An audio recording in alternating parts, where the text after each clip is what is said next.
Coming up on Tech News Today, eBay buys more customers for PayPal. Some U.S. senators are fighting back against the NSA.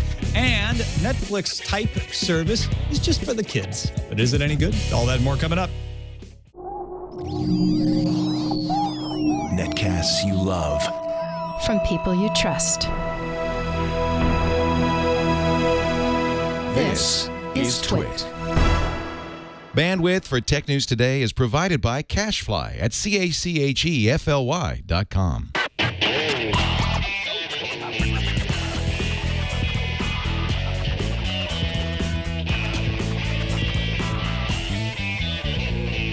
This is Tech News Today for Thursday, September 26th, 2013. Tech News Today is brought to you by Squarespace, the all-in-one platform that makes it fast and easy to create your own professional website or online portfolio. For a free trial and 20% off, go to squarespace.com and use offer code TNT9.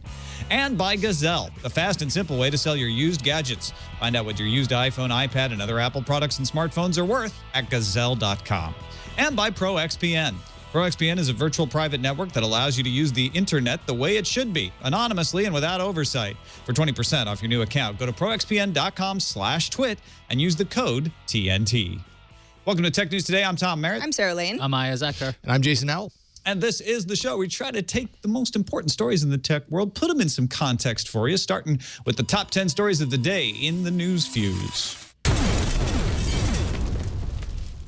eBay has agreed to buy online payments company Braintree for approximately $800 million. Braintree's customers include Airbnb, OpenTable, GitHub, and Uber, among others. Braintree also owns Venmo. It's a direct competitor with eBay's PayPal. PayPal product chief Hill Ferguson told All Things D that Braintree will continue to operate as a separate brand after the acquisition, but it's too early to tell how Venmo will fit in at eBay. T-Mobile will stop carrying BlackBerry smartphones in its stores and instead ship the devices directly, according to David Carey, Executive Vice President for Corporate Services. This is a few days after BlackBerry said it would no longer market to consumers because of weakening smartphone sales. Carey also said that, quote, keeping stock in the retail distribution system was inefficient because BlackBerry phones have not been high in demand as devices for consumers. Some users of Google Talk and Google Hangouts are reporting that Google has been sending their chat messages to the wrong recipients. According to some Twitter users, some of these chat messages are ending up in the email of the wrong people as well as Google Talk. Google says it's identified the problem, stopped it from recurring, and is currently working on a fix. A new study from Pew Research Center found that 15% of U.S. adults do not use the internet, and they like it that way. Of those who do not, 34% indicated it just was not relevant to them. Another 32% said it was too hard to use, and 19% said it's just too darned expensive, or something like that. Only 7% said it just wasn't available to them. 92% of those who do not use the internet say they don't have any interest in starting to use the internet, although 44% of those asked others to look something up on the internet for them. Twitter's rolling out a new feature that will let agencies broadcast messages in a crisis. Twitter Alerts will now let users sign up for emergency messages from agencies like FEMA, the World Health Organization, and local police departments. Once you opt into Alerts, it'll send you push notifications and text messages in case of emergency, much like severe weather warnings from the National Weather Service sent to smartphones now. When you open your Twitter feed, those alerts will also be highlighted in your stream. A new U.S. bill backed by Senators Ron Wyden and Rand Paul calls for intelligence reform after reports of U.S. government surveillance came to light thanks to Edward Snowden. The bill is called the Intelligence Oversight and Surveillance Reform Act and would stop the NSA from collecting phone records in bulk from Americans. Should the bill become a law, it would also require a constitutional advocate to be introduced to the foreign intelligence surveillance courts to argue against the government. Control-Alt-Delete is such a part of our culture that I even have a set of cups that are in the form of those keys. But Microsoft Chairman Bill Gates says he wishes it weren't so, and he blames IBM. Darn it. At a Harvard fundraiser, Gates told the audience, "It was a mistake. We could have had a single button, but the guy who did the IBM keyboard design didn't want to give us our single button." Engineer David Bradley, who worked on the original IBM PC, gets the credit for inventing the three-key salute, as people call it, but he said previously that Bill Gates deserves the credit for making it popular. According to a teardown analysis from IHS, a top-of-the-line 64-gigabyte iPhone 5S, which retails unlocked for $849, I should know, cost Apple just $218 to build, including manufacturing costs. So the build for the 16-gigabyte iPhone 5S is just $20 less, but Apple charges consumers another $200 for that extra 48 gigabytes of storage. It's probably bound to rile up a few people. The display assembly is the most expensive component. That's $41. But what about the sensors? That includes the compass, accelerometer, and that fancy new fingerprint reader. Only costs Apple $15. If you buy an unlocked Samsung Galaxy Note 3, it may not come as unlocked as you thought it would. David Meyer at GigaOM reports that unlocked Note 3s sold in North America and Europe will only be unlocked for those particular regions in which they're sold. So in other words, if you take your unlocked European Note 3 to Canada and try to use a Canadian SIM card, it won't work. British online retailer Clove posted this fact on its blog, and Meyer confirmed it with Samsung's German PR folks. Samsung Switzerland is saying the opposite on Facebook, but Meyer points out this contradicts what it says on the Note 3 box itself. Chinese officials told people.com.cn that the China Pilot Free Trade Zone in Shanghai will be under management measures consistent with the rest of the country. The statement contradicts a report earlier this week that said the free trade zone would allow access to sites like Facebook and Twitter. If you forgot about what the free trade zone is, it allows for goods to be imported, processed, and re-exported without having to be declared to customs authorities. This episode of Text News Today, Text News. We're just going to talk about text stuff. None of this video crap. Words are Tech awesome. Tech News Today, however, is brought to you by Squarespace, where not only can you post up text, but you can post up photos, you can post up videos. You know how much we like Squarespace. I use it all the time. But we want to know what you're doing. It's the all-in-one platform that makes it easy to create your own professional website or online portfolio. So if you have a Squarespace site, send us a tweet with a link to your Squarespace website and use that hashtag #TwitSquarespace, and we'll all take a look. We can all look at this hashtag. We might even choose your Squarespace site to mention in a future episode of Tech News Today. Some of the reasons why you'll love Squarespace, they're constantly improving their platform. They're always adding new features, new designs that make things better, not new features that don't. That's the, I've done services like that. Squarespace adds a feature, it's good. Beautiful designs. They have more than 20 new beautiful templates on top of all the great ones that they had before. It lets you start with all the style options you need. Create a unique website for you or your business. And it's mobile ready. Every design automatically includes a unique mobile experience that matches the overall style of your website. So your content will look great on every device, every time. Search engine optimized too, by the way. This ensures that your site's content can be crawled by not just Google, but Yahoo and Bing and a bunch of other search engines out there. And it's important. You want every piece of traffic you can get. And hosting's included. Squarespace takes care of the hosting. You don't have to worry about that. Start a trial right now with no credit card required and start building your website. When you decide to sign up for Squarespace, make sure to use the offer code TNT9 to get 20% off and show your support for Tech News Today. We thank Squarespace for their support of Tech News Today. They've been a great supporter of the show. One of the reasons we're still around. Squarespace, everything you need to create an exceptional website. Joining us now to gather around the round table and discuss some stories of the day, happy to have Lloyd Case, freelance writer and analyst at improbableinsights.com. You'll find his work all over the internet. You've been doing some stuff with Tested, you were saying, Norman Will and those guys over there. Yep, it's been a lot of fun working with those guys. Good to have you, Lloyd. Let's start off talking about this eBay acquisition. Sarah? Yeah, if you're not familiar with Braintree, it was founded in 2007, and it automates online payments for retail merchants and online merchants. So it'll give you, as a merchant, an account, a payment gateway. It'll handle reoccurring billing, credit card storage, support for mobile and international payments. And they've got some great clients. As you mentioned, Tom, there's companies that you've heard of, Airbnb, Fab, Uber, GitHub, all using Braintree, and they pull in quite a bit of money, $12 billion in payments annually. $4 billion of that is mobile. But what is interesting, I think, and probably it's sort of what's behind the fact that they sold for $800 million in cash, is that Braintree also operates Venmo, which is a direct PayPal competitor. And really, at least in my friend group, I mean, Venmo is our go-to. When somebody picks up the check, everybody Venmos that person $20. It's the easiest solution via mobile I've seen to date. And I know that eBay, obviously owner of PayPal, understands that as well. Venmo is that peer-to-peer payment solution. Braintree actually acquired Venmo last year for about $26.2 million. So it has been in its portfolio not really that long. eBay said in a statement today that Venmo will help to contribute to PayPal's mobile payments capabilities. Sort of remains to be seen. It does that, yeah, I mean, sure, it'll be an independent brand for now. At what point does it kind of all turn into one thing? Lloyd, I don't know how much experience you have with the mobile payment structure, if you're a Venmo guy or a PayPal guy or neither. But do you think that this was inevitable? Very interesting. I've used PayPal mobile myself quite a bit. But what's interesting about this is it kind of puts them also right against Square, I think. And I buy a lot of stuff at street fairs and conventions and things like that. And people have these little dongles attached to their mobile phones that they accept payments on, and it's either Square or PayPal.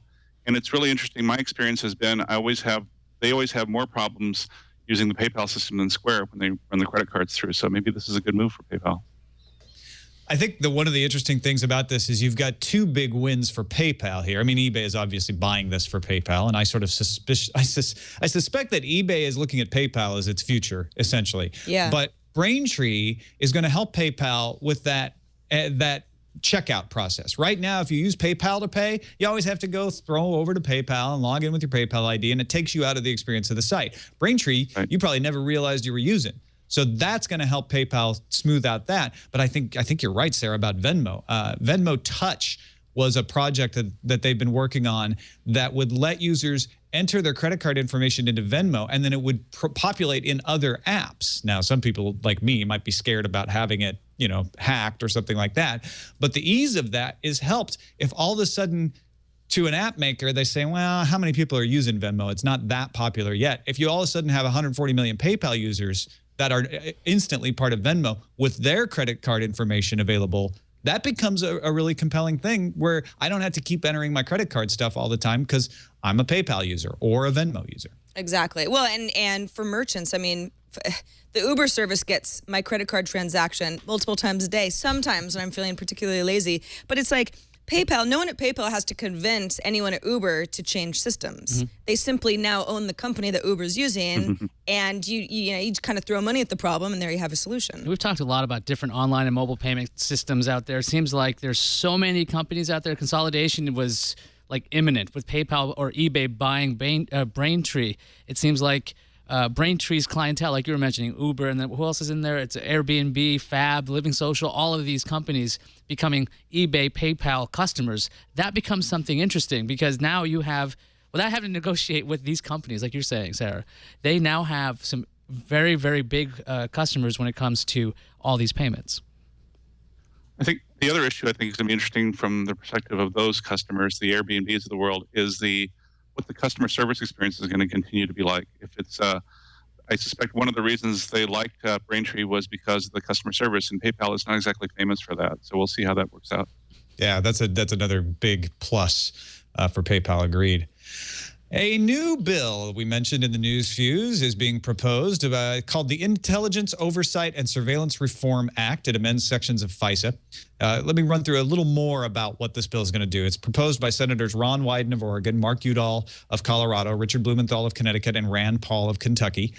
It'll amend Titles 4 and 5 of FISA to prohibit bulk collection of phone records and email records. It will amend the famous Section 7.2 to close backdoor search loopholes, prohibit searches that are just about a target rather than searches for messages to or from a target. It will strengthen reverse target prohibition, where they actually target someone because they know they're talking to someone in the U.S. and allows them to kind of backdoor into getting U.S. records that way. It strengthens statutory limits on unlawfully collected info and how they can be used in court cases. As we mentioned, it appoints a constitutional advocate to provide an adversarial relationship in the FISA court cases. It declassifies significant FISA court opinions, allows U.S. citizens to openly challenge the constitutionality of such surveillance and sue for damages, allows companies to disclose more information. It has no proposed protections for non-citizens. For those of you not U.S. citizens in the audience, this isn't going to do a thing for your privacy. It is expected to be addressed today at the Senate Intelligence Committee public hearing. If this were passed, and that's a question, whether this can even make it to a vote and get passed. But Lloyd, would this make you feel better about your privacy on the net? To some extent, as a U.S. citizen, of course. As you said, it doesn't do anything for non-citizens, including people with green cards and stuff that live in the U.S. But I still think it's an important thing, and I think one of the things that it will do also is make people overseas more comfortable with continuing to use U.S. services like Gmail and Facebook and things like that, knowing that there'll be some strength to this. On the other hand, because as you know, I think saw a statistic recently that the top 8 internet online providers are American, but 80% of their customers are overseas, and that's really going to hurt them in the long run if bills like this don't pass. Yeah, I was looking at that PDF of the bill. At least it discusses the changes that would be in there, and the idea of trying to increase transparency seems like just a smart move, because we found out how much of this stuff is going on in secret. The idea, if you had a constitutional advocate that was actually arguing against the side of the government, because it's usually a one-sided discussion and the courts hardly seem to be ruling against the government, to have a transparent and adversarial relationship, it seems like, with these courts, it might put to rest a lot of people's fears about all the stuff happening in secret, although I don't know how often they'll basically avail themselves of this public information, but at least it would be public should this actually become a law. Right. Just the spotlight of public knowledge will help a lot, I think. A lot of people in the chat room, and I'm sure a lot of you out there listening, will react to this and say, it's spin. It's just them trying to CYA. I feel like that argument is a slippery slope that leads you to say it doesn't matter what the Congress would do. I'm not going to believe anything. And that's not very helpful. These are guys in the Senate who have a history of opposing the status quo. I think you'll see this fought very hard, because I don't think this is just spin. But does it actually go far enough? I mean, it's not great. We have an adversarial constitutional advocate in the FISA court, but there's still no oversight of that person from the public. We still won't know. I mean, yes, they allow for more declassification of some cases. They allow for U.S. citizens to finally sue if they, you couldn't even fight this before. These are all positive steps. Is it enough, though? That's I'm not sure, and I don't even want to criticize it until it actually gets to a vote and it actually becomes law, because I think this has got just enough teeth to not pass at all. This will get the entrenched interest to squash it. But I think these are good baby steps, and I'm not even sure we can get baby steps out of this. Yeah, it seems like depending on how you feel about government surveillance up to this point, this is the sort of thing that could be written in a clever way so that there are loopholes that just maybe haven't come to light yet. Or you say, this is just the way that it goes. This is the natural progression of the rights of the American people. I don't know what side of the fence I'm on, really. I guess it depends on, does something like this pass or not? I think the question, Tom, that you brought up probably will be brought up in the endless revisions to this bill, because this is the first version of it. It's just been introduced now. I'm imagining there's going to be the public commenting period, all kinds of things that are probably going to alter this. Who knows what's going to be added to this bill as it moves through the process, because it could turn into something completely different, like, defend the children somehow, and then that'll kill it, So at this first stage, I'm hoping these questions will be raised as it moves along the process, but it's still very early. But it's interesting to see that somebody's saying something about transparency, and it's from the Congress. I think it's interesting to note, just one last point, that we don't have the text of the bill yet. And I don't know if that's on purpose, or if they're just not ready, or they didn't want to give their opponents a chance to prepare defenses. All they have is a summary of what it would do, not the exact language.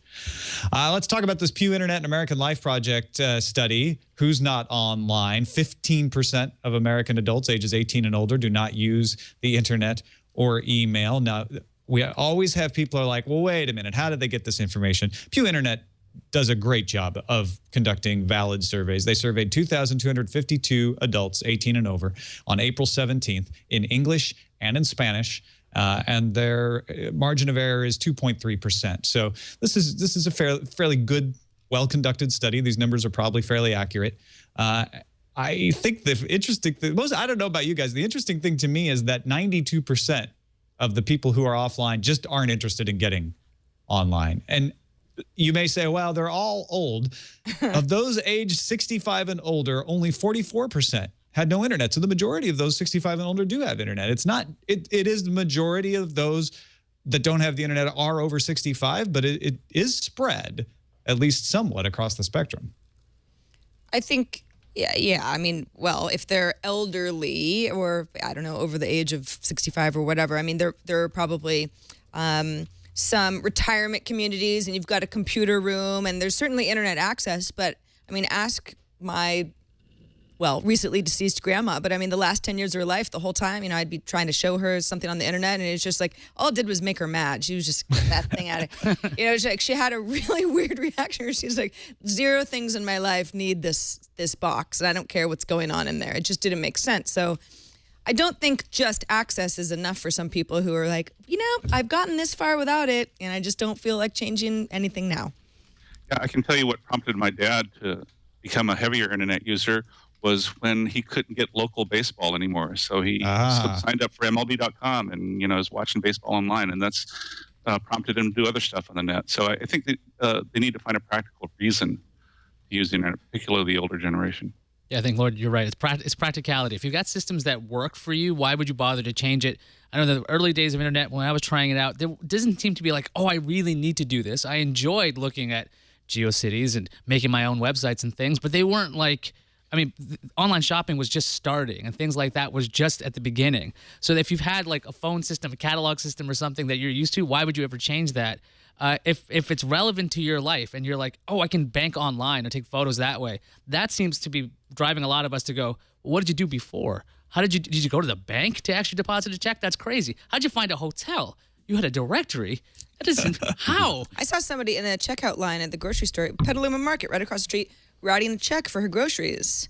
And I had to just keep my mouth shut, because I was like, well, she's slowing everybody down. You do see that reasonably, a lot of times here around. It was one of those things where I was like, wow, I just kind of forgot that that's what everybody did for a really long time. 41% of people with no high school diploma are among those without internet. That's probably not a surprise. 24% income under $30,000, also not a surprise because you can't afford it. But 14% of those who are offline were urban, 14% were suburban, 20% of those who were offline were rural. Now, I would expect that number to be bigger in the rural areas. Obviously, the rural internet connectivity we all know is an issue, but it isn't as great, as much larger of the other percentages as I thought it would be. That doesn't mean that they should stop trying, but it means those rural people, man, they're cagey. They're good at finding the internet. Trust me, I know. My sister lives in a rural area. She's able to get it. You can too. Let's take a quick break and thank our sponsor, Gazelle.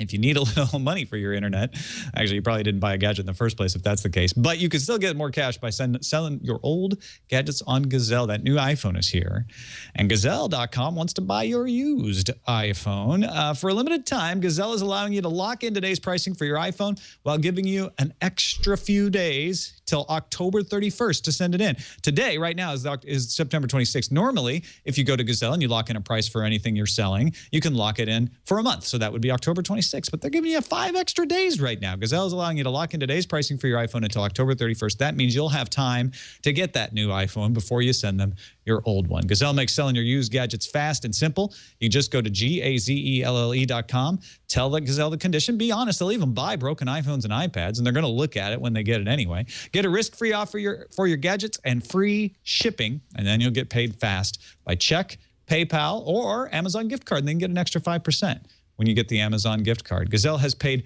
$100 million to over 600,000 customers, including myself. I've done it. It's easy. Free shipping, fast processing. Go to Gazelle.com now. Get an offer for your iPhone. Lock in today's price and send it in by October 31st. Do it now because your iPhone may lose value the longer you wait. That's very likely. We thank Gazelle.com for their support of Tech News Today. All right, Netflix, tablets, often seen as something that helps keep the kids occupied, but sometimes that's risky behavior, and one company wants to help you with that, IS. Yeah, there's a new streaming service for kids called Hopster. Now, it's going to launch an iOS app that provides kids shows as well as interactive games. It's going to cost $8 to $10 a month. It's going to launch in November, and it's going to launch in the UK. Now, Hopster is run by Nick Walters, who's a former Viacom executive who helped launch the kids channel, a bunch of kids channels for Viacom in Europe. Now, the service will have more than 800 episodes of Babar, Paddington Bear, and Super Y, which is my favorite. Babar. You like Babar? Yeah. Super Y is, I think, far more interesting because I've had to watch it recently. Okay. Lloyd, do you think this is how we're finally going to get something like a la carte cable with focused streaming services like this? This is for kids, but how long before we get like a drama streaming and then like a reality streaming service and things like that? Apps, I see all kinds of vertical apps popping up. Why not streaming vertical apps? I mean, that makes a lot of sense to me. speaking as someone who back in the dark ages handed my two daughters Game Boys in the backseat of the car when we go on long drives, I can totally see this working for certain kinds of families. Because it's much easier to manage. You just hand them the thing and launch the app, and you don't have to worry about switching DVDs or any of that kind of crap when you're driving. So I think this is an interesting idea. I hope it succeeds. I think this is going to be amazing for all of the friends I know who are parents are always talking about their strategies. Either they say, you know what, I don't let them use YouTube because I just don't know what they're going to end up finding. Or they say, well, I like to let them use it, but it does make me nervous and I have to keep an eye on it. So something like this, I think there's a clear need for. Yeah, the question is, one thing I would love to see in a service like this is a la carte pricing, because I think $8 to $10 a fixed monthly fee may be too much for some families who don't want to use it all the time. But if they could somehow have an occasional user pricing as well, that'd be, I think, a real win. Yeah, that's kind of what I was thinking too. The only thing that's a little odd about this is, let's say, you've got a Netflix subscription and then something like this is great for kids. Well, then you're sort of like, well, do you have both of them for kids, or then do you just sort of get by with all of the programming that's available on Netflix for kids? Of which I hear, anyway, from parents, there's quite a bit. Yeah, I mean, as far as Netflix is concerned, if you have that, I don't see why you would get this. Unless the games and kind of the playground aspect of keeping it, friendly, the entire experience for children, and it's easy and everything. Netflix has so much to offer to kids. What they don't offer right now that they need to, that would kind of blow this entirely out of the water, is to bring their Netflix for Kids interface into the mobile devices so that you do feel comfortable just handing the device to the kid and saying, all right, get lost in there. We're cool with that. And I think they've kind of started doing something along those lines by introducing the profiles and getting those working, because now you can create a profile for your kid and, hopefully all they see are those things that are perfect for them. But $8 to $10 seems like a lot when you think about, I mean, we don't know exactly how much they will offer as far as like number of shows and all that kind of stuff. But I have to imagine the sheer volume of offerings through this versus something like Netflix is going to be a lot lower. And that just seems like a steep price to me. I just think I'm seeing the parallels between Netflix being almost like the traditional cable package where you get everything, absolutely everything. So there might be a kid's experience. You can have parental controls and do that kind of stuff, kind of like you could with your cable service. But this idea that they could swivel search out into like horror by accident, there could be some other issues. But that's why I'm like, if Netflix becomes like the old cable dominant, there's old everything at once, and then these other companies start going, wait a second, we could break these out and have a specific service. Because, I mean, NFL, MLB, they all have these packages. Well, NFL not so much, but MLB and NHL, you can do sports packages. I'm just curious, when are we going to see just another company just go, wait a second, we can do other verticals? We're the horror package. Or yeah, right. Well, Netflix must be feeling complimented these days because everybody's targeting them. Everybody wants a little piece of them. Even Target apparently wants a piece of Netflix. Yeah, there's a video on demand service. It's brand new from Target called Target Ticket, and it's been in beta for a while. It's now live to everybody. Has over 30,000 movies, more than 50 episodes of next day television. You don't have a sign-up fee and you don't have a monthly subscription, so this is probably more, you can liken it to, an Amazon or an iTunes on-demand video service. Although, as far as the library goes, it's like Netflix. They have a nice rollout. You got Android apps, iOS, PC version, Mac version, Xbox 360, Roku app will be bundled into availability on certain Samsung TVs that are smart TVs, Blu-ray players, all available at launch. So Target says we're pretty much everywhere. What's also nice, and I think will appeal to the family aspect of this whole thing, is you've got individual profiles for family members. This is, again, a lot like Netflix. They've also partnered with a nonprofit called Common Sense Media, and the point of that is to display thousands of reviews from other people that help parents find age-appropriate content. Parents can filter by violence or profanity, or the Motion Picture Association of America rating, TV parental guidelines. So there should be a lot of choice for parents who say, I really want to make sure that my kids aren't watching anything that's inappropriate. If you're a red card holder at Target already, you'll automatically receive 5% off each video purchase.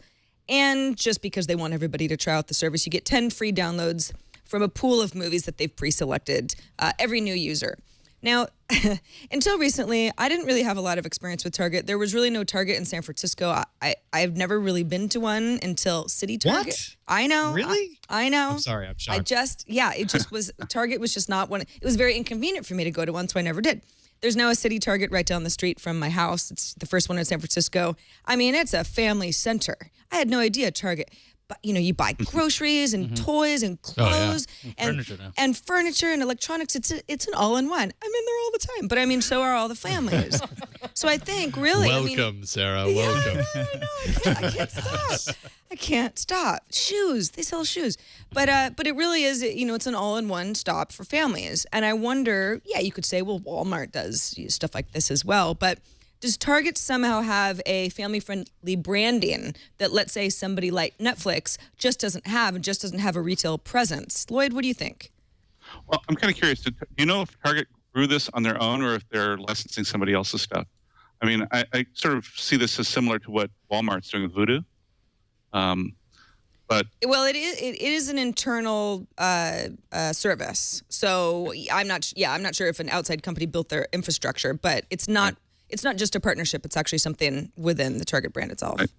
And I think the fact that they're really targeting this at families, including the whole Common Sense Media partnership, differentiates them a little from things like the Walmart Voodoo experience, which is pretty straightforward, streaming video.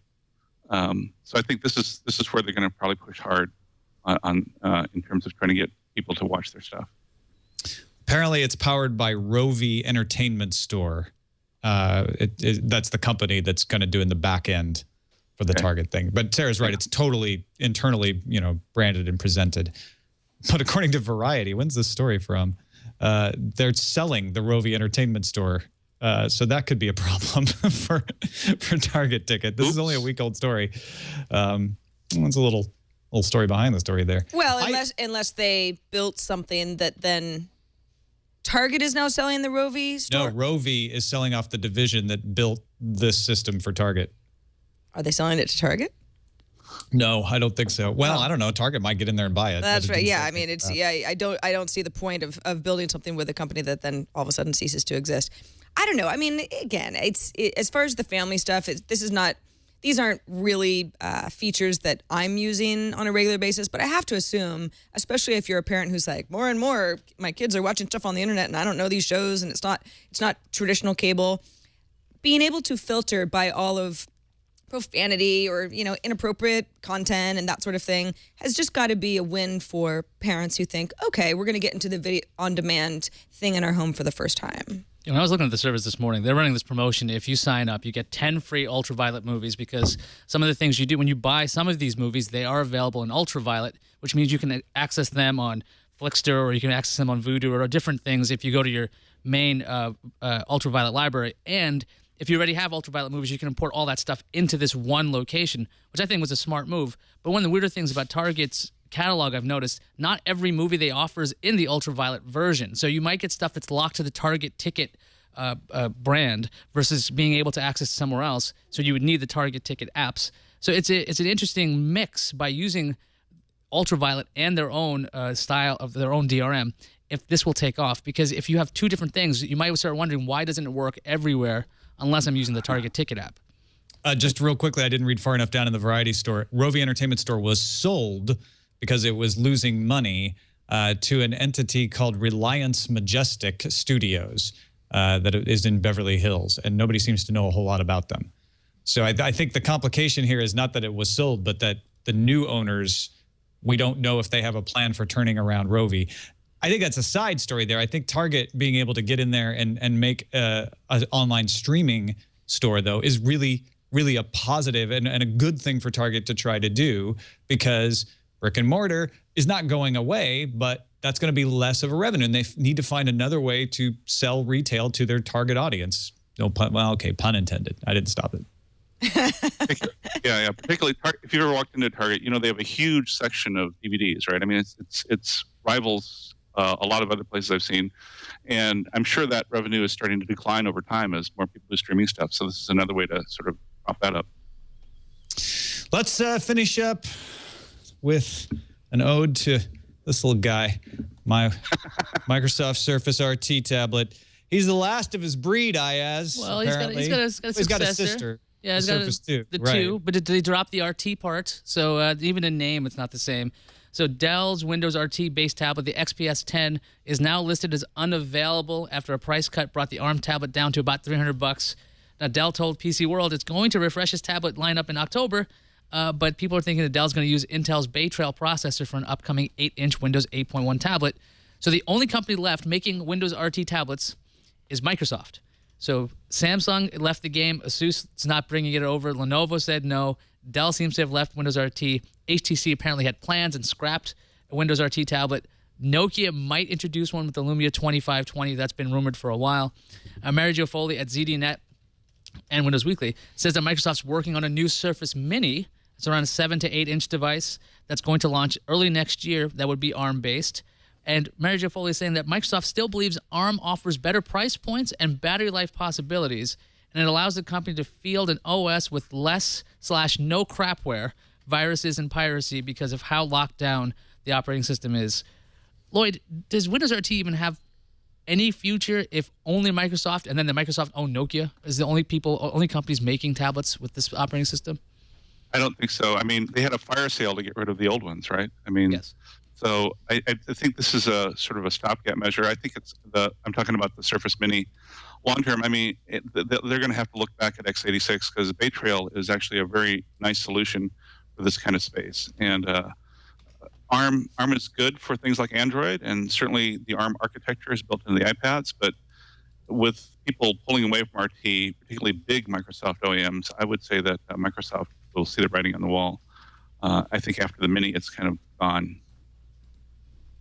Yeah, I think I'm with you, Lloyd. Because when I try to follow the trail of what would make me consider an ARM-based Windows tablet, the problem always is, well, it can't do as much as Windows 8, right? It doesn't have the full desktop. I'd almost recommend that Microsoft just take away the desktop in an RT tablet, call it Windows Tablet Edition, and really say, okay, this is really meant to be head-to-head with Android. And a Mini makes sense because it's a 7-inch form factor and it's low-powered and you can have a lower price. But even then, I just don't think that's a market Microsoft can make a lot of headway in.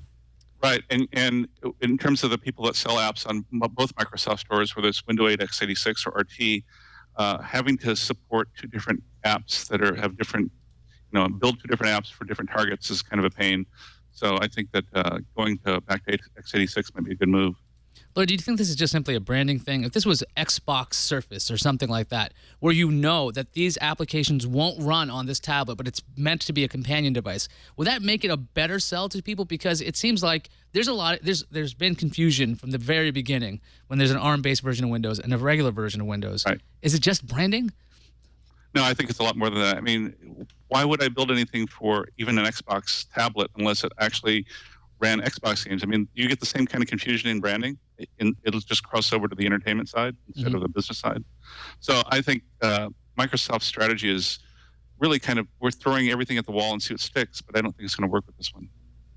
Yeah, I think this goal of saying we would like a universal app store and interface across all of the devices is noble, but I just don't think it's achievable right now. And I'm not saying Microsoft should stop, because maybe in 10 years they will have achieved it.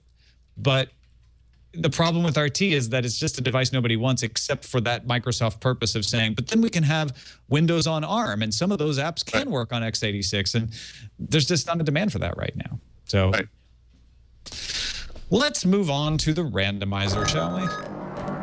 Randomizer. You know, we do a straw poll with our live audience most days here at Tech News Today. And today we had 3. I changed it up. Instead of making you vote, I let you do multiple choice. You can choose as many as you want. And here's what happened. 22% of you voted for peering into the Large Hadron Collider, Google Street View arriving at CERN. 25% voted for EasyJet threatening not to let a passenger board after he criticized the airline on Twitter. But 53% of the votes went to first computer made of carbon nanotubes unveiled. And this is a big step forward. Carbon nanotubes seen as a successor to silicon, but they don't behave like silicon. They go every which way when you lay them out. So trying to overcome those impediments has been a holy grail.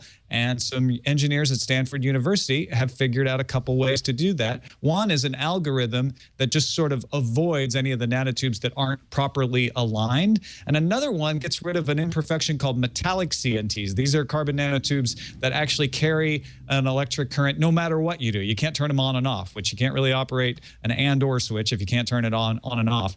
And so what they did was they were able to turn off everything in the nanotubes and burn out anything that was still conducting electricity. So it just got rid of the ones that were bad. And the upshot of all of this is that you now have a very slow, mind you, but functional computer with carbon nanotubes. Yay! Well, baby steps, right? I mean, the thing is, follow they have that. to shrink this thing a lot. It's kind of big right now, the chip itself. Well, maybe it's just large enough to be a very, very oversized smartwatch that can last all day. That's what I'm hoping for. That seems about right. That's like a Galaxy Gear 2 waiting to happen. Yeah, this is a down the road. So now that they've proved they can actually make a chip with a carbon nanotube, we have to see if they can make it, manufacture it economically and make it faster. And they think they can. They're like, that's the easy part. Getting it to work at all is the hard part. So this could lead to a future of carbon nanotube processors. Who knows? Down the road. Wee. Cool stuff. Sarah, you're so enthusiastic. I'm so happy about it. I don't hate the idea. I'm just like, well, it's nanotubes. Yeah. But it's not nano yet. One day. We'll look back at this and be like, this was amazing. That's right. Sarah's like, show me the CNTs in my Show phone. me less. Let's Show me small. Let's thank our. Remember, it's not the nano part. This is going to make smaller devices necessarily. It's the faster devices. Thank our sponsor, ProXPN. You can be more secure when you're out there. Your online freedom and privacy is it's almost a cliche now to say that surfing the internet is fraught with peril in online privacy. Governments, ISPs, everybody wants a piece of your action. But don't forget, even with these big threats looming over you, it's the little threats that are probably more likely to bite you. You go to that free Wi-Fi hotspot and somebody's sniffing packets and gets your Facebook password. Don't let that happen. Use a VPN. It's one way that you can protect yourself. ProXPN is a global VPN that I use. It works with almost any internet connection. It creates a secure encrypted tunnel through which all your online data passes back and forth. Any online application can work with ProXPN, your web browser, your email, your file sharing, your instant message programs. ProXPN keeps everything you do hidden from prying eyes, disguises your physical location, gives you unfettered access to any website or online service, no matter where you live or travel to. Now, some of you may say, well, wait a minute, what kind of encryption tunnel? Well, it's a 512-bit encryption tunnel. Okay, Tom, but can it work on Linux? Yes, it can, because it's OpenVPN or PPTP. You choose. You can configure it yourself. They have software for Windows and Mac that give you more controls than just configuring it yourself. It also works with iOS and Android, but there's a new ProXPN app for Android in the Google Play Store that supports OpenVPN. Plus, they have world-class customer support. And even Steve Gibson from Security Now gave it a great review. And that guy does not give a great review unless he really believes in something. So go to proxpn.com/twit for more information and to sign up. ProXPN premium accounts are normally $9.95 a month or $74.95 for an entire year. We've got a special offer. Use the code TNT, and you'll receive 20% off for the lifetime of your account. That's less than $5 a month on the yearly plan. If you're not satisfied, you can cancel. Within 7 days, get a full refund. So go to proxpn.com/twit and sign up with the code TNT. We thank ProXPN for their support of Tech News Today. Hey, Sarah, Hey, there's Tom. things on your calendar. Right, you are. Hey, BlackBerry quarterly earnings report call was scheduled to be tomorrow, but they're not going to do that because things are a little in flux over at BlackBerry. So we'll just hold tight. Samsung Galaxy Note 10.1 tablet has gotten a release date for the U.S. That will be October 10th. It's the 2014 edition. And Nokia says 6 new devices are coming to its October 22nd event. 6. Woohoo. 6. 6 on the 1, 2, 3, 4, 22nd. 5, 6. 6. Just stop. Right there. That's what Nokia has. Let's see what's incoming. Incoming message. We got a message from Paul. It says, hey, TNT crew, having upgraded to iOS 7 and just listened to the latest security now, I disabled Siri from the lock screen, which I never use anyway, and also the control panel to prevent an attacker from putting my phone into airplane mode and me not being able to find it. Apart from losing quick access to the flashlight, calculator, and Wi-Fi, this would be fine if it wasn't for the fact I now have no quick way to control podcasts. It's fine if I'm listening to something. I can double tap the home button and select pause. But if the podcast or music has been paused for more than about a minute, there's no way to restart it without unlocking the phone. I work in IT and I'm well aware about the trade-off between security and convenience, which is why I was prepared to lose access to the other features and control center from the lock screen. But I need to be able to get quick access to the podcast controls when traveling to work and listen to announcements, pause while going through tunnels. Apple has left me with the choice of being able to use my phone the way I used to be able to, or making it secure. You know, I haven't tried this, but I wonder if using the headphones would still allow you to pause and unpause with the little clip, you know, the little button in the headphone clip. Well, That's not the perfect solution. I look forward to the jailbreak that allows this to work the way we want it to work. Oh, I'm sure jailbreak already allows it to work. I'm looking forward to the actual bug fix from Apple too. Yes, that will happen eventually. Yeah, eventually. Well, that eventually is the end of our show. Thank you all for joining us. Thank you, Lloyd Case, for joining us. Improbableinsights.com is the place to go if you want to keep up with what Lloyd's doing. But you've got lots of other stuff going on. You want to tell folks about anything in particular? I've been writing a lot of stuff for Tested.com. We just recently built a PC, a hardcore gaming PC for them, including video if people want to go see how to build one. Doing stuff on board games, not just tech stuff as well. And it's been real fun working with Will Smith and Norm Chan over there. Yeah, those are good folks. Good stuff. I actually, thanks to Will Smith, got to use Google Glass for the first time. He was the person I happened to be closest to them getting released. So good stuff. Check that out, tested.com.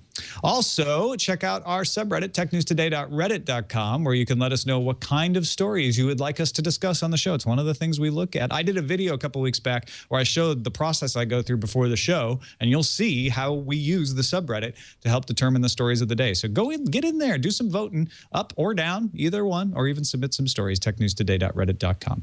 You can find us on the web at twit.tv/TNT. You can email us. Our email address is tnt@twit.tv, and you can give us a call, leave us a voicemail, 260-TNT-SHOW. I believe Len Peralta will be here tomorrow to illustrate our show. We'll see you then.